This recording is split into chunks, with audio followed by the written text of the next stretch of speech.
First of all, good morning, everyone. Good morning to the organizers and participants. I wish you a very nice workshop for the next 4 days. And special thanks to NCAM, to Dr. Galia Garelnabi. Special thanks to the Polish organization, Tomomi and Professor Arthur for the nice words in the introduction. It was very exciting. And of course, thank you also to ALIPH. I don't know what we would do without ALIPH in all these difficult places. At Crater, we've been working a lot also with ALIPH, and you're really saving us in many very difficult situations. So today, I want to share as an introduction, and thank you for giving me this opportunity.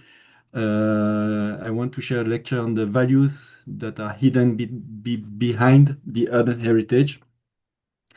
Very often when we conserve heritage places, we are faced with physical assets, with pieces of stones or pieces of mud and earthen structures. But behind these earthen structures is a whole set of values and lessons that we can learn and that we need also to take into account for many reasons. So one reason is just because they are very positive. And when we are living in those difficult conditions, having positive things to look at is very rewarding and is giving us hope for the future. So that's one of the reasons. And the second reason is we have to keep these values in mind so that when we document the heritage, we don't just do 3D surveys and document physical assets, but we look also at many other things. In particular, look at what human beings around these heritage places have in mind. So the presentation is structured into four main categories of values. The environment, of course, is part of it because behind all these architectures, we find a whole set of values that show us how we can build and respect nature at the same time. Another set of values is the culture. Behind those architectures, we learn a lot about the culture of places and how human beings have been working together and designing special architectures to fit with the climate and other things. And with the culture goes also the social values, because most of these heritage places couldn't have existed or survived without very clever social systems which at the same time allowed to work in a very simple economic systems. So the environment, the culture, the social systems, and the economic systems are part of the values that we can learn from these heritage places. So I will dive directly into the first one, which is the values of environment. I will share that presentation with you. I will send the PDF afterwards so that you can have it and use it if you need.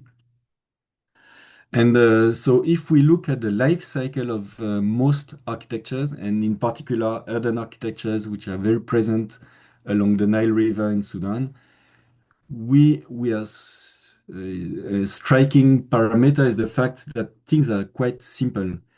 When you build with earth, you take a resource very close to the building site, so you extract what you have at hand. And then you prepare this resource in a very simple manner by adding fibers, by adding water, but still without relying on external resources. And then once your building material is ready for use, you erect structures once again with very simple tools, and then you can live in those architectures.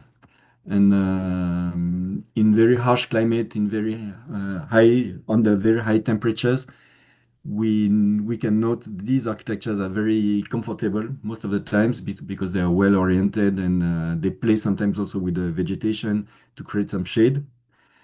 And even though they can decay like any architecture, we still rely on very local resources for maintenance. And by the time we don't need those buildings anymore, we can actually abandon them without feeling guilty that we are eventually polluting the ground or creating safety hazards or health hazards to people because we are throwing away very dangerous materials. These are very safe materials that the rain and termites can take away, and one additional thing is that these materials can be also very simply reused and recycled. And so what's interesting with this life cycle, very simple life cycle, is that we end up with architectures like this wall in Sudan, which look very natural. It's like if you look at this wall, you have the feeling that it's just a natural geologic phenomena that has brought this wall out of the ground, although it's man-made. And most of these architectures look have this capacity of blending into the landscape where they have been built because they're using the local resources. And here you have some examples in Morocco, down it's in France, and another striking example in the north of Saudi Arabia, where you hardly see the buildings at the bottom of the pictures, just because the soil is the same color with the landscape. And if you compare this life cycle of local materials with what we are actually learning in schools, what masons, architects, engineers, site foremen are being taught at schools, for building with conventional resources, it's very different. Today, we are learning how to build with resources which are taken far away from the building sites, which are transformed, like the production of cement needs very complex structures, complex industries with lots of energy. Then we use lots of tools to erect those buildings. Because those materials are very ugly, we have to cover them and put some makeup with industrial paints and chemicals, which do not last better than earth plasters. So we still use lots of chemicals for maintenance.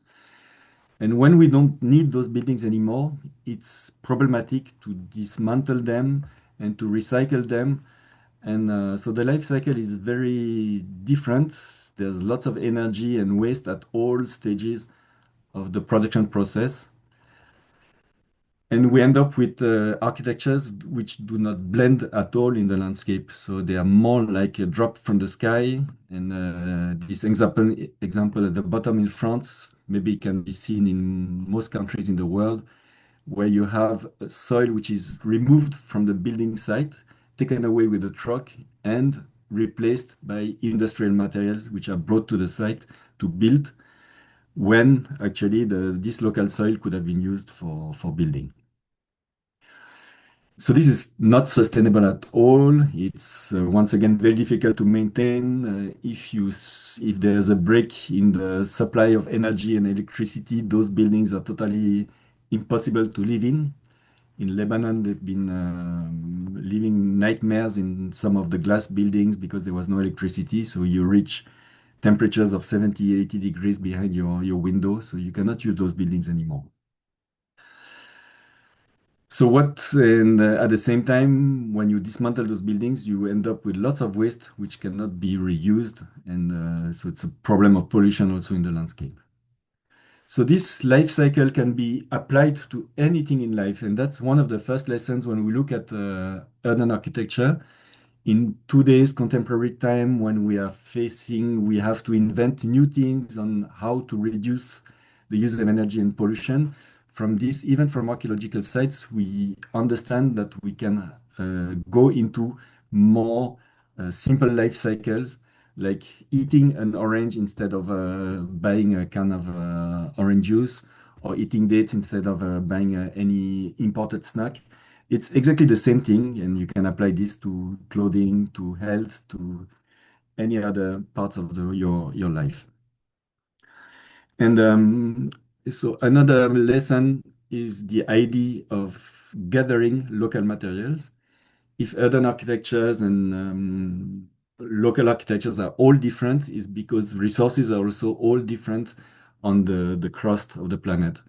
So if you look around when you want to build something and you pick on the ground what is available, you can actually achieve a lot.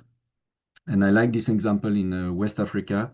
It's in the south of Burkina Faso and north of Ghana. They have this type of architectures.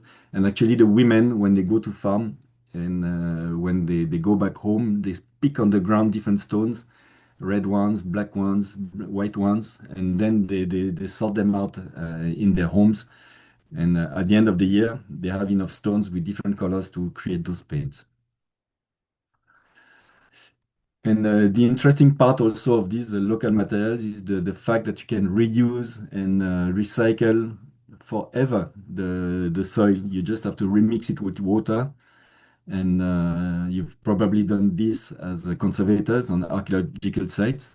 But I do this a lot also with our students to take soil from rains to rebuild some damaged parts of buildings. And that's it. So these are some examples. On the right, you have an image of bricks that were made 11,000 years ago. So this is in Jericho in Palestine. And but even that soil could be used and recycled. And that's what we do most of the time when we work with archaeologists at Crater. The picture on the right, so this we are in Turkmenistan. This is a site on the right which was freshly excavated by the archaeologists.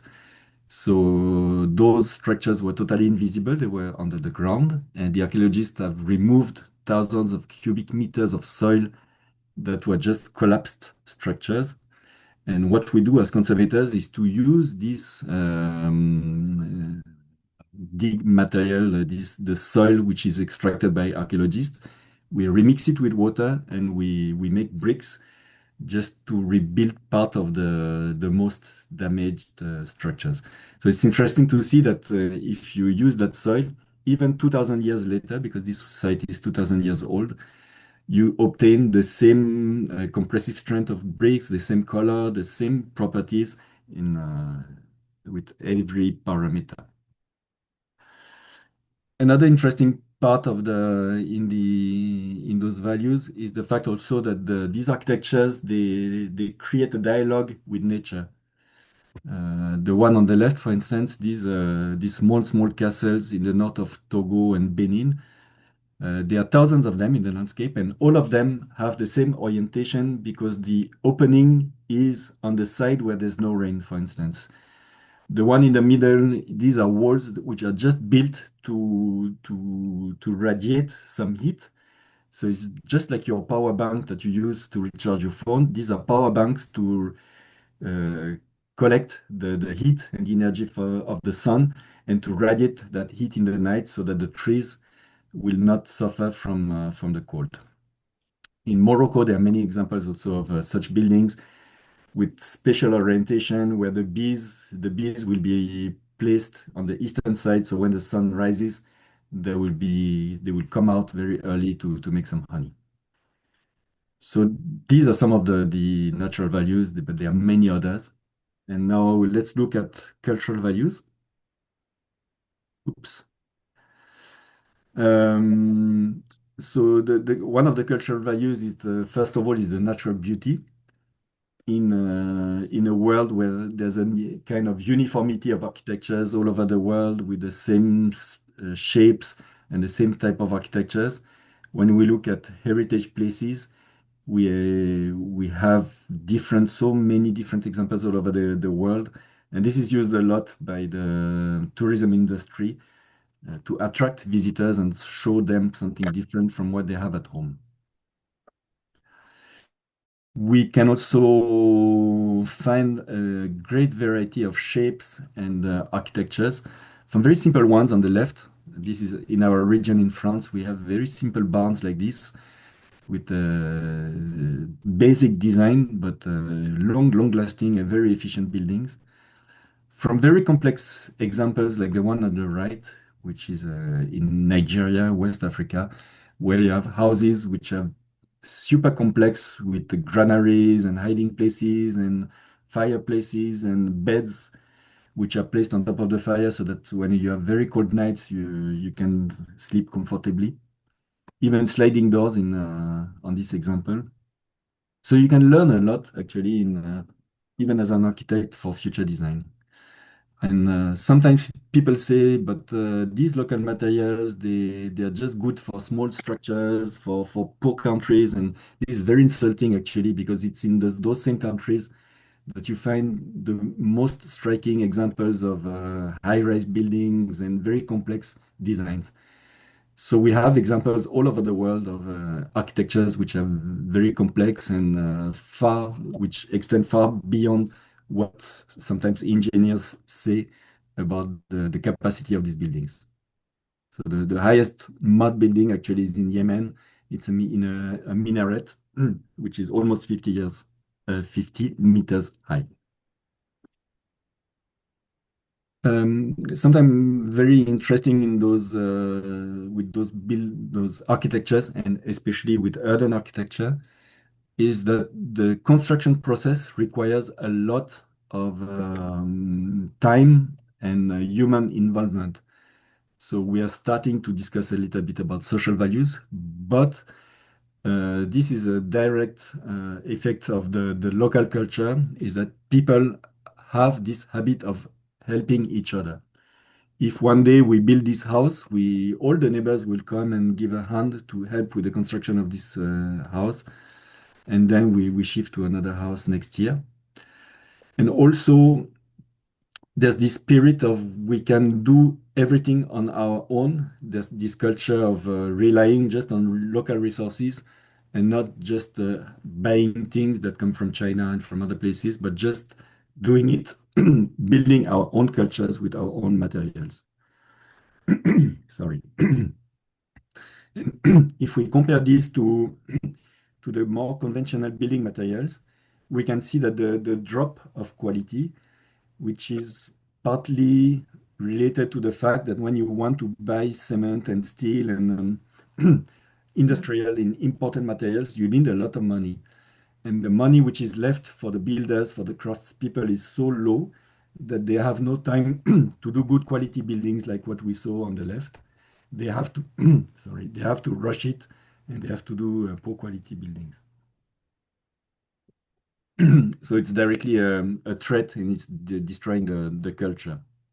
Here you see an example almost in the same place in Saudi Arabia on the coast, where you have on the left contemporary buildings, which are very poor in detailing and finishes, and another building of about the same size and same shape on the right, where you can see the quality of the design and finishes. It's also building materials that you enjoy touching, whether it's wood, stone, timber, grass, or mud. It's a real pleasure to play with those materials because they are not harming the hands, not like cement, which is burning your skin. And the fact that you can touch that material gives also very rich shapes, which actually in engineers and architects would find very difficult to design on the computer. But when you do it directly by hand, you kind of improvise the shapes with your hands. You end up with very rich shapes. And it's interesting to note also that the fingerprint is allowed when you do a contemporary building with gypsum and other things. Everything has to be smooth and shiny, and there's no space for any signature of any craftsperson. You are not allowed. But with local materials, you are actually allowed, and it's part of the signature, the cultural signature of these architectures. You can recognize them by some of these details.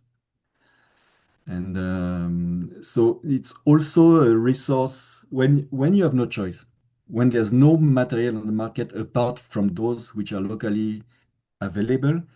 It's actually pushing craftspeople to be very creative. Here we are in Algeria, in the south of Algeria, in a small city called Timimoun.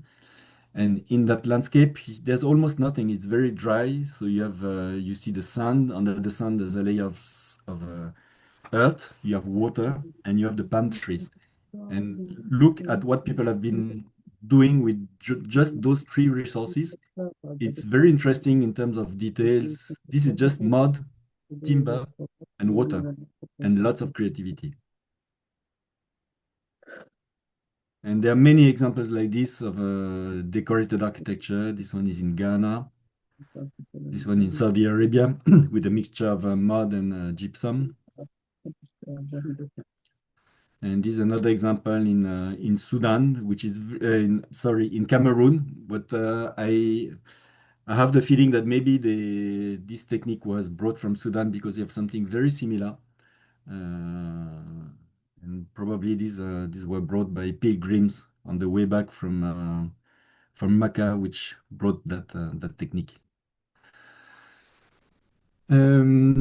It's also, if we look at the social values now, it's a material, a building material, which is very therapeutic for the society because you cannot work in isolation. You have to work together, and because it takes lots of time.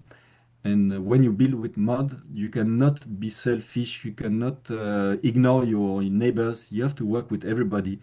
And this is very helpful to keep um, connection and peace in communities because you have to build to work with everybody. And this works with kids, this works with women, and most of these architectures are based on these social systems where everybody has to be involved. There's no barrier. It's not only men, women, youth, kids uh, have a role to play in those architectures. So on those images, we don't actually see women, but even in West Africa on the east, they play a role in carrying water. But most of the time, they play a great role in finishes and decorations in most of these architectures. If we look at the economic values, um, it's actually those architectures, once again, are based on local materials. So when you spend money in building something with local resources, you don't contribute to economic loss of money for the community because all the money remains in pockets of your neighbors and friends. Another way of saving money is you are saving money on energy. If this is an example of architecture in Libya, the temperature outside is very comparable to what you have sometimes in Sudan with temperatures which can reach more than 50 degrees in the sun. And they have systems of natural heat reduction using the cool air from underground and the humidity. And you, from outside, if you have 50 degrees outside, you can drop down to 25 degrees inside, and you have the feeling it's very cold without any electricity. And that's also another way of saving energy. So the money remains in the community because you're just using local resources. So even if you don't make the bricks themselves, you pay somebody, that person will have your money and then will use that money for other things. But the whole economic system remains within the borders of the community. And it was quite interesting also during the COVID pandemic in when you cut all the roads, but even in the situation of wars, when there's no more supply coming from outside, these communities are actually very resilient and they can rely on themselves because they don't need external things. Another economy which is interesting is the fact that instead of putting money into building materials, you put money into workmanship. Uh, in our region, we have many buildings like this one on the right, which are very poorly conserved. They use lots of cement and bad materials to conserve mud buildings, which is a very big mistake. On the left, I'm showing you another example of a wall before and after intervention. So I did this with students. But basically, most of these buildings can be conserved just with a bucket of water and a little bit of mud and lots of patience and time. And instead of putting money into cement, you can actually put money in people's time and contribute more to local economy rather than imported materials. And of course, the one of the most striking examples in the world that we all love at Crater is those decorated houses on Sai Island, which where you have all the values inside, the cultural values, the beauty of the place, the natural values because it's only mud and cow dung and water which is used, the social values because it's a feast for the women to work together and achieve this, and the economic value because the money is also is remaining in the community. And also, we'll see in the end of this presentation that there are many contemporary examples and places where earthen architecture is still alive. One of them is Uzbekistan and Central Asia, more in general, where even today, if you go there, most of the new buildings are made with local materials for economic values, but also for just for health values because they're more comfortable. So when they are finished, when you see them on the left, you may not feel that they are made of earth, but they're really made of either bricks or handmade cob. So I will end the presentation with about 15 slides on what can we do as conservators, as architects, as archaeologists to conserve and to use these lessons. So one of them, of course, is to conserve as many archaeological sites and local architectures as possible so that these lessons can be conveyed to the future and to the young generations. That's something very important, not only to conserve the remains, but also to explain what is behind all these remains. Um, Today, there are many cities in the world, Los Angeles, Zurich in Switzerland, Paris, and many others, which are trying to change their habit in construction. We have places in France, like on the right, you have a story building in a big city, which is called Lyon, which is made of earth. You can see a little bit of plaster that has spilled off. And big cities are trying to change a system where today what is happening is that when you want to build, you have to remove the earth from the big city with trucks, with sometimes with boats in Paris, and you have to import materials from outside. And many studies have showed that the volume of imported industrial material and the volume of exported soil is exactly the same. For 1 cubic meter of soil you remove, you import 1 cubic meter of 7 blocks, for instance. And this is totally stupid. And they are programmed today to try to revert this and build with earth inside the cities. So there are ways of finding alternatives. And if architects, archaeologists, conservators work together, you can actually design new ways and alternatives to the fully traditional systems, which are most of the time rejected by the population, and the fully contemporary structures, which are not accessible to most of the people. So it's interesting to work on these topics today because there are many examples of contemporary architectures in the world. It was not the case 40 years ago. It was very difficult because earth was mainly the building material of vernacular and old architectures. But today, there are many examples throughout the world on contemporary architecture, which you can look at if you need to build a museum on an archaeological site, if you want to build facilities, a toilet block or whatever on your archaeological site, and you want the architecture to pay tribute to the local intelligence and building materials, there are many examples where you can take inspiration. These are hotels, luxury hotels in hotel in Ukraine. It's just to show you the variety of things that can be done with local resources. And even countries like China, Korea have gone into this quest of designing contemporary architectures using local resources. So one way of achieving this sharing of knowledge is to work together. When you want to conserve a site, an archaeological site, it's very important to work with as many stakeholders as possible. If you work in isolation as an archaeologist, you quickly get discouraged because others don't understand what you're doing. Maybe some developers will build a road very close to your site, creating some drainage problem. Maybe the electric pylons or posts will be placed on top of archaeological places.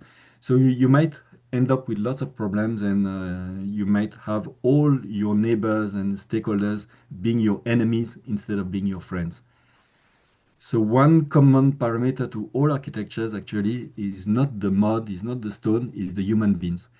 And as a conservator, you really have to work with human brains, kids, elders, women and men, everybody, the police, the education people. If you can work with them, it's very important to prepare management plan and conservation plans where everybody understands your problems and help you to solve them. We try to tend also to work a lot with architects on both conservation and contemporary buildings. We feel this is very important because when you design buildings with mud, and you will not design them the same way if you have done repairs before. If you know how the buildings suffer, if you know which are the weak points when you design a new building, you will be very careful not to expose your walls to threats from outside. So that's why to convey those values, they need to be brought to all the engineers and architects and archaeologist schools. It's still very difficult today. There are very few schools where you have actually platforms like this one where you can build scale one models. But if you don't do this, if we continue training architects, engineers, archaeologists just on other materials than local ones, it will continue to be a problem. This is an example of what we do with master students in Grenoble. So it's not my work, but some colleagues. Every year, they design and build small structures for real buildings in the landscape using local resources. It's a long process, actually. It's a 2 years process, but they work with the stakeholders, look at the crafts people, what they know, what type of equipment they have, and based on all this, they put everything together to come out with a building for the community. And actually, the students also live in those villages. They are spread into the houses, and they live with the community. I have the feeling also that urban architecture is like a virus that you have to put in human beings' blood as soon as possible. So if kids can be trained to play with mud and build things, that's something they will never forget for the rest of their lives. And when they become adults, if they have to build with mud, they will not be afraid. So I love also to produce small bricks like Lego blocks, but made of mud, just to play also with them and show them that it's not that difficult actually to build with mud. And you obtain very fast results in very little time. I'm showing you another example of creativity. This one is in Iran. It's in the University of Yazd. So the lecturers in Yazd, they take the mud bricks as a medium for students to design different things in the parks in the city. So of course the weather allows this because we are in a very desert climate with very little rain. But all the sculptures that you see in the park here on these images are all made with the same mud bricks. So that's also something very interesting, is that the building itself, the building material itself encourages creativity, because with mud, you're allowed to make mistakes. With gypsum, you cannot make mistake because it hardens within 20 minutes. It's too late. When it's hard, it's too late. You cannot remix with water. With mud, you can pick up your phone, everything dries, you don't care. You can remix with water. You can make a mistake, you can remix with water forever and ever. So this gives you some more creativity and more confidence in what you're doing. And so what we're experiencing today, being together with you participants, discussing heritage, is also something very important, to have conferences and courses as much as possible so that we can share our results. Sometimes we feel isolated as conservators on our site in the middle of the desert on Sai Island or wherever. And when we know that many other people in the world are feeling the same, it's very important to work together and share our common results. So I thank you very much for the invitation once again. You can find resources on our website, and do not hesitate to write to me. I didn't put my email address on the presentation, but I'm ready to answer your questions now online or later by email if you want. Thank you very much.